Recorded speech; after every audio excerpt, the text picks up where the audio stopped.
अस्सलाम वालेकुम। आज की वीडियो में हम लोग रिलायबिलिटी और वैलिडिटी के बारे में बात करेंगे।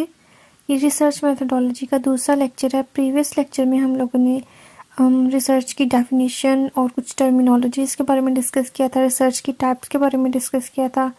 अगर आप लोगों ने वो वीडियो नहीं देखी तो आप लोगों को उसका लिंक डिस्क्रिप्शन में मिल जाएगा, वहाँ से आप वो वीडियो देख सकते हैं पहले। तो बात करते हैं हम रिलायबिलिटी के बारे में। Reliability means consistency of a measure. Consistency का क्या मतलब है कि अंडर सेम कंडीशंस या अंडर सेम सर्कमस्टांसेस अगर हम सेम मेथड को यूज़ करके कोई मेजरमेंट परफॉर्म करें तो हर दफ़ा हमें सेम रिज़ल्ट हासिल हो, तो हम उसको कहेंगे कि वो रिज़ल्ट्स या मेजरमेंट हमारे पास रिलायबल है। जब हम वैलिडिटी की बात करते हैं तो उसका मतलब है how accurate the results are. Validity means accuracy of a measurement. Reliability और वैलिडिटी ये दोनों क्लोजली रिलेटेड टर्मिनोलॉजीज़ हैं, लेकिन असल में ये दोनों एक दूसरे से बिल्कुल डिफरेंट हैं। कैसे ये डिफरेंट है? A reliable measurement is not always valid. Suppose हम एक टेस्ट परफॉर्म करते हैं, एक दफ़ा परफॉर्म करते हैं, दूसरी दफ़ा परफॉर्म करते हैं, तीसरी दफ़ा परफॉर्म करते हैं और वो हर दफ़ा सेम मेजरमेंट्स दे रहा है या सेम रिजल्ट्स दे रहा है, तो हम ये तो कह सकते हैं कि वो टेस्ट जो है वो रिलायबल है। लेकिन ज़रूरी नहीं है कि वो जो रिजल्ट्स दे रहा है सेम वो एक्यूरेट भी हों। और अगर हम वैलिडिटी की बात करें तो valid measurements are generally reliable, कि अगर कोई टेस्ट एक्यूरेट रिज़ल्ट प्रोड्यूस कर रहा है तो वो सेम कंडीशंस में हर दफ़ा सेम एक्यूरेट रिजल्ट्स प्रोड्यूस करेगा। तो हम क्या कह सकते हैं कि अब measurement can be reliable without being valid. However if A measurement is valid it is usually also reliable. अब हम कुछ एग्जांपल्स डिस्कस करेंगे ताकि ज़्यादा इजीली कॉन्सेप्ट क्लियर हो सके। सपोज हमारे पास एक थर्मोमीटर है और हमारे पास एक पानी का ग्लास है। उस थर्मोमीटर से हम उस पानी का टेम्परेचर मेजर करना चाहते हैं। अब हमारे पास 3 रूम्स हैं, रूम नंबर 1, रूम नंबर 2 और रूम नंबर 3, और तीनों रूम्स में सेम टेम्परेचर है, सपोज 25 डिग्री सेंटीग्रेड है। अब हम रूम नंबर 1 में उस पानी के ग्लास में थर्मोमीटर को डिप करते हैं और जो उसका टेम्परेचर है उसकी मेजरमेंट को नोट डाउन कर लेते हैं। फिर हम रूम नंबर 2 में जाते हैं और उसी पानी के ग्लास का उसी सेम थर्मोमीटर से टेम्परेचर चेक करते हैं और उसकी मेजरमेंट को हम नोट कर लेते हैं। इसी तरह हम लोग रूम नंबर 3 में जाते हैं और सेम पानी के ग्लास का सेम थर्मोमीटर से जो है वो टेम्परेचर चेक करते हैं और उसकी जो मेजरमेंट आती है उसको हम नोट डाउन कर लेते हैं।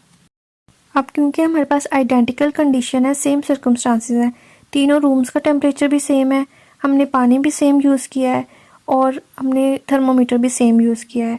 अगर रूम नंबर 1 में उसकी रीडिंग 40 डिग्री सेंटीग्रेड आती है, रूम नंबर 2 में भी 40 डिग्री सेंटीग्रेड आती है और रूम नंबर 3 में भी 40 डिग्री सेंटीग्रेड आती है, तो हम कह सकते हैं कि ये मेजरमेंट रिलायबल है। लेकिन अगर सपोज रूम नंबर 1 में उसकी मेजरमेंट आई है 40 डिग्री सेंटीग्रेड और रूम नंबर 2 में उसकी मेजरमेंट आई है 10 डिग्री सेंटीग्रेड और रूम नंबर 3 में उसकी मेजरमेंट आई है सपोज 25 या 27 डिग्री सेंटीग्रेड, तो हर दफ़ा डिफरेंट अगर वैल्यूज़ आएंगी या डिफरेंट मेजरमेंट आएगी तो हम कह सकते हैं कि ये मेजरमेंट रिलायबल नहीं है। इसकी एक और एग्जांपल हम ऐसे ले सकते हैं कि सपोज़ किसी भी स्पेसिफिक कंडीशन को या डिज़ीज़ को डायग्नोस करने के लिए हम एक क्वेश्चनर जनरेट करते हैं। अब हमारे पास एक ही पेशेंट है और एक ही क्वेश्चनर है। हम पहले डॉक्टर को वो क्वेश्चनर देते हैं और वो डॉक्टर उस क्वेश्चनर की बेस पे उस पेशेंट को डायग्नोस करता है और अपना डायग्नोसिस बना लेता है। फिर हम दूसरे डॉक्टर को वो सेम क्वेश्चनर देते हैं और वो सेम पेशेंट को उस क्वेश्चनर की बेस पे डायग्नोस करके डिफरेंट डायग्नोसिस बनाता है। फिर हम थर्ड डॉक्टर को वो क्वेश्चनर देते हैं और वो उस क्वेश्चनर को पेशेंट के अकॉर्डिंग फिल करके उसका एक डिफरेंट डायग्नोसिस बनाता है। तो हम इस कंडीशन में कह सकते हैं कि वो जो क्वेश्चनर है वो उस कंडीशन को या उस डिजीज़ को मेजर करने के लिए एक रिलायबल टूल नहीं है। तभी डिफरेंट डॉक्टर्स ने सेम पेशेंट पे सेम क्वेश्चनर को यूज़ करके डिफरेंट डायग्नोसिस बनाए। It means the questionnaire has low reliability. अगर तीनों डॉक्टर्स उस क्वेश्चनर को यूज़ करके सेम पेशेंट का एक ही जैसा डायग्नोसिस बनाते हैं तो उस सूरत में हम कह सकते थे कि वो क्वेश्चनर उस डिज़ीज़ को मेजर करने के लिए एक रिलायबल टूल है या एक रिलायबल मेथड है। अब ये तो बात होगी रिलायबिलिटी की, और अब हम वैलिडिटी की बात करें तो पहले तो हम ये बात समझ लेते हैं कि अगर कोई मेथड रिलायबल है तो इसका मतलब है कि वो वैलिड हो भी सकता है और वैलिड नहीं भी हो सकता। लेकिन अगर कोई मेथड रिलायबल ही नहीं है तो वो वैलिड बिल्कुल भी नहीं होगा। अगर हम इस बात को वही थर्मोमीटर वाली एग्जांपल के थ्रू समझें कि हमने तीनों रूम्स में थर्मोमीटर से सेम पानी का टेम्परेचर मेजर किया और तीनों रूम्स में डिफरेंट रीडिंग्स आई, तो वो थर्मोमीटर रिलायबल टूल नहीं है। अगर तीनों दफ़ा डिफरेंट रीडिंग्स आई हैं तो उसका मतलब है कि वो रीडिंग्स एक्यूरेट भी नहीं है, which means the measurement are not valid as well. अब ये तो बात समझ आ गई कि जो मेथड रिलायबल नहीं है वो मेथड वैलिड भी नहीं होगा। अब हम दूसरी बात को डिस्कस करते हैं कि अगर कोई मेथड रिलायबल है तो वो वैलिड हो भी सकता है और वो वैलिड नहीं भी हो सकता। अब हमने सेम थर्मोमीटर को यूज़ करके सेम पानी का रूम नंबर 1 में, रूम नंबर 2 में, रूम नंबर 3 में टेम्परेचर चेक किया और हर दफ़ा सेम रीडिंग आई, तो ये रीडिंग रिलायबल तो है। अब हम ये भी कह सकते हैं कि ये रीडिंग क्योंकि उसने रूम नंबर 1 में भी सेम ही दी थी, रूम नंबर 2 में भी सेम ही दी थी, रूम नंबर 3 में भी हमने बार बार चेक किया और हर दफ़ा उसने पानी का टेम्परेचर हर जगह सेम ही बताया है, तो इसका मतलब है कि वो एक्यूरेट रिज़ल्ट ही दे रहा है, पानी का टेम्परेचर एक्यूरेट ही बता रहा है, यानी वो रिलायबल मेजरमेंट्स वैलिड भी हो सकती हैं। लेकिन बाद में जब हमने उस थर्मोमीटर को चेक किया तो हमें पता चला कि उस थर्मोमीटर में एक फ़ॉल्ट है। वो हर दफ़ा 2 डिग्री कम करके जो है वो टेम्परेचर बताता है, रियल वैल्यू से 2 डिग्री कम करके बताता है। अब वो मेजरमेंट हर दफ़ा सेम तो आई हैं रूम्स में, वो रिलायबल तो हैं, लेकिन वो एक्यूरेट रिजल्ट्स नहीं हैं, वो एक्यूरेट वैल्यू से 2 डिग्री कम करके उसने बताए हैं। इट मीन्स वो जो रिलायबल मेजरमेंट है these are not valid. Next हम लोग डिस्कस करेंगे रिलायबिलिटी की टाइप्स के बारे में। सबसे पहले आ जाती है test retest reliability. Test retest reliability क्या होती है? Consistency of a measurement across time.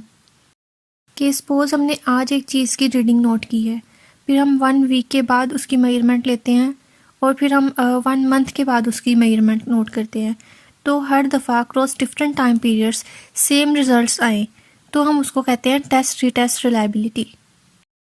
इसकी हम एग्जांपल ऐसे ले लेते हैं कि सपोज हमारे पास एक क्वेश्चनर है जो कि पर्सनालिटी को मेजर करता है।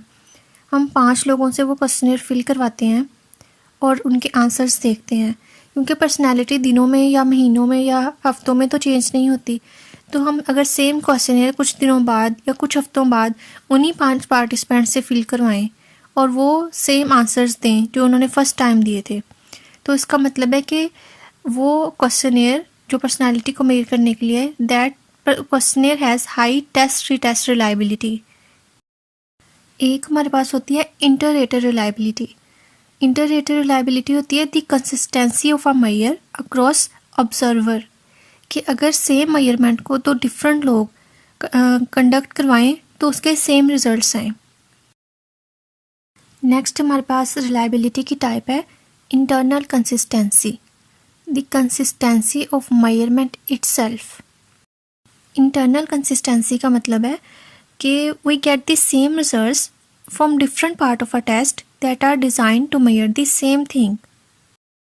इसकी एग्जांपल हम ऐसे ले सकते हैं कि सपोज हमारे पास एक क्वेश्चनर है जो कि कॉन्फिडेंस लेवल को मेजर करता है, और अगर हम उस क्वेश्चनर को 2 पार्ट्स में डिवाइड कर दें और वो दोनों पार्ट्स उसके कॉन्फिडेंस लेवल को ही मेजर कर रहे हों। अब हम किसी पर्सन से वो क्वेश्चनर फिल करवाते हैं, उसके दोनों पार्ट्स के रिज़ल्ट बिल्कुल डिफरेंट आते हैं। क्वेश्चनर का एक पार्ट शो कर रहा है कि वो पर्सन का कॉन्फिडेंस लेवल बिल्कुल लो है और दूसरा पार्ट शो कर रहा है कि पर्सन बिल्कुल कॉन्फिडेंट है, हाई कॉन्फिडेंस लेवल है उसका। तो it means this questionnaire has low internal consistency. अगर उस क्वेश्चनर के दोनों पार्ट के रिज़ल्ट बिल्कुल सेम आए, वो दोनों पार्ट्स शो करें कि ये पर्सन जो है वो उसका लो कॉन्फिडेंस लेवल है या फिर ये पर्सन जो है उसका हाई कॉन्फिडेंस लेवल है, दोनों पार्ट्स अगर सेम रिज़ल्ट शो करें तब हम उसको कहेंगे कि that questionnaire has high internal consistency. Next अब हम वैलिडिटी की कुछ मेजर टाइप्स के बारे में डिस्कस करेंगे। सबसे पहले आ जाती है कंस्ट्रक्ट वैलिडिटी। कंस्ट्रक्ट वैलिडिटी होती है कि कोई क्वेश्चनर या कोई टेस्ट जिस चीज़ को मेजर करने के लिए बनाया गया है वो उसको किस हद तक एक्यूरेटली मेजर कर रहा है। जो वर्ड कंस्ट्रक्ट है ना, असल में इसका मतलब है आइडिया बेस्ड या एम्पिरिकल ऑब्जर्वेशन। ऐसा वेरिएबल जिसको हम डायरेक्टली मेजर ना कर सकते हो, जो डायरेक्टली मेजरेबल ना हो, उसको हम कहते हैं कंस्ट्रक्ट। इसमें जो है वो सेल्फ इस्टीम आ जाती है, सोशल एंजाइटी आ जाती है, इसके अलावा लॉजिकल रीजनिंग आ जाती है, जिसको हम जो है डायरेक्टली मेजर नहीं कर सकते। सपोज हम एक सिंपल क्वेश्चनर डेवलप करते हैं कॉलेज स्टूडेंट्स में एंजाइटी को मेजर करने के लिए। कंस्ट्रक्ट वैलिडिटी कंसर्न्स कि वो क्वेश्चंस जो हैं वो किस हद तक एक्यूरेटली सोशल एंजाइटी को उन कॉलेज स्टूडेंट्स में मेजर कर रहे हैं, इसको हम कहते हैं कंस्ट्रक्ट वैलिडिटी। नेक्स्ट हमारे पास आ जाती है कंटेंट वैलिडिटी।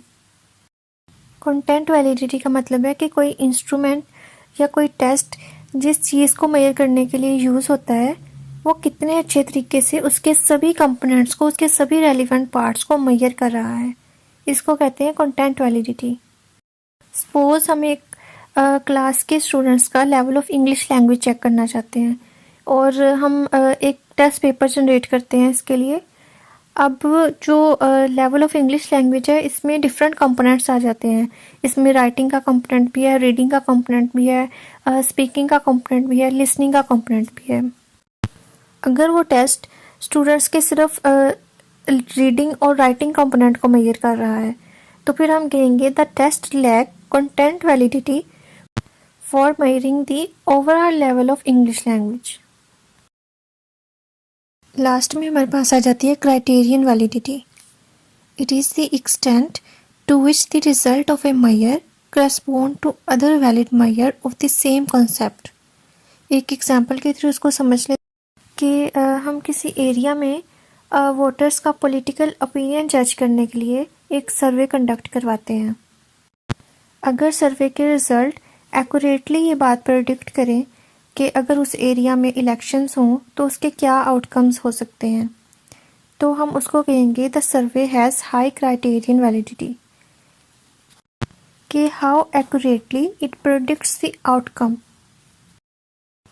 इस वीडियो से रिलेटेड अगर आपके माइंड में कोई भी क्वेश्चन है या कोई भी डाउट है तो आप कमेंट सेक्शन में मुझसे पूछ सकते हैं। और नेक्स्ट वीडियो में हम लोग डिस्कस करेंगे sensitivity and specificity of a test. Allah हाफिज़।